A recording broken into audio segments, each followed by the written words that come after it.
Tutorial for Peggy, our large peg bag, designed to have no raw edges, and this is what you'll need.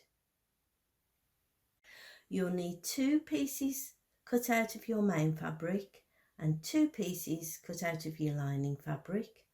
You'll need a child size clothes hanger and a small piece of ribbon. And this is how we'll make Peggy.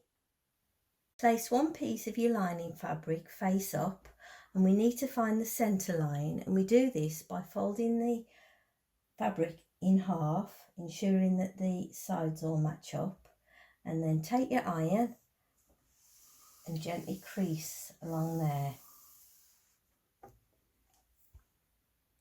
Measure up from the bottom and put a mark at 19.5 centimetres and 20 centimetres. Take template number 3 and place it centrally on the line at the 19.5 centimetre mark. Ensure that that line and that line match up with your crease. And now we're going to draw around template 3 with an erasable pen. I've drawn around template 3, and now using the second mark, place template number 2 on there, and again ensure that the centre line matches with your crease, and then again take your erasable pen and draw all the way around. I've now drawn both sets of templates on my lining, and I've placed the lining face down on top of the front of my peg bag, and I've ensured that all the side edges all line up. The next stage is to put enough pins round to make sure that the 2 fabrics don't move as you're sewing. I find the easiest thing is to put a few in the middle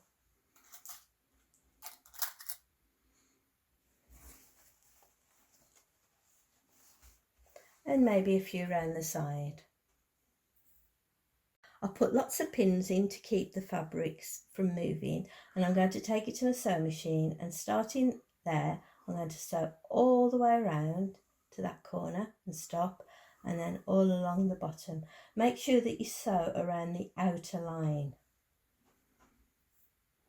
I've sewn all the way around the outer line, and now I'm making a small incision here, and I'm going to cut all the way around the inner line.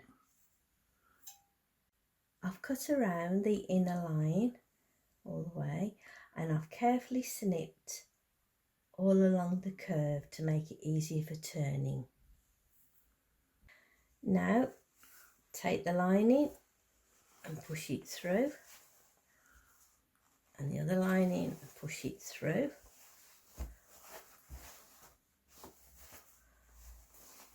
And pull it out.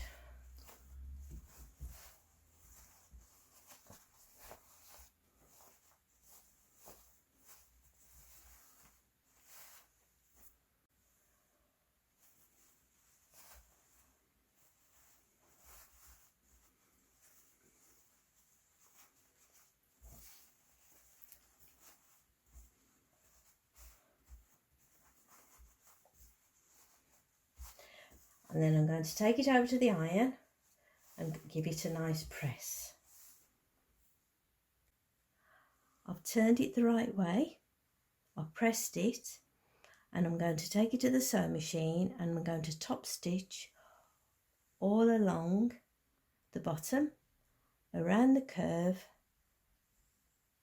and back to the bottom. I've top stitched, and I've taken my other piece of main fabric and I've placed it right sides together on top, ensuring that the side edges all line up all the way around. I've clipped both sides of the fabric pieces to keep them in place, and I've drawn a line 10 centimetres long, about 1/4 of an inch from the edge. I'm going to take it to the sewing machine, and I'm going to sew from the start from there and end there. So I'm just sewing 10 centimetres along. Place linings right sides together, line up all the edges, and clip all the way around. I've used blue clips to mark the line of stitching that we did earlier. I've marked the position for the coat hanger with a yellow clip. And now I'm going to take it to my sewing machine, and starting at the blue clip, I'm going to sew along to there, up to there, along there, leave a gap at the top where the yellow clip is, about 1 centimetre for the coat hanger to go through. Start again and sew all the way down there, all the way down there, and stop at the second blue clip. I've sewn all the way along there, all the way to the top, and I've left a gap there for the coat hanger, and I've sewn all the way down there and there, and I've left the gap at the bottom for turning. I've snipped the corners, and now I'm going to put my hand in there and I'm going to pull it the right way through that gap. I've turned it through the gap that we left at the bottom. It is correct now that you see the lining. The next stage is to either hand sew the gap or take it over to your machine, which I'm going to do, and sew the gap closed. I've sewn the gap closed at the bottom, and now we've got to turn it round.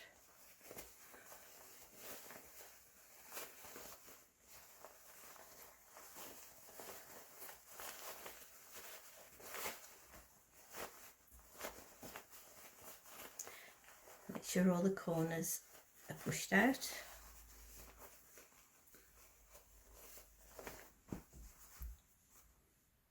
It's all turned the right way now, and we've got a nice peg bag, and if you look inside we have no raw edges. And the next thing to do is to take it over to the ironing board, give it a nice press and pop the hanger in. I've popped the coat hanger in, I've added a pretty bow, and now your Peggy Peg Bag is finished.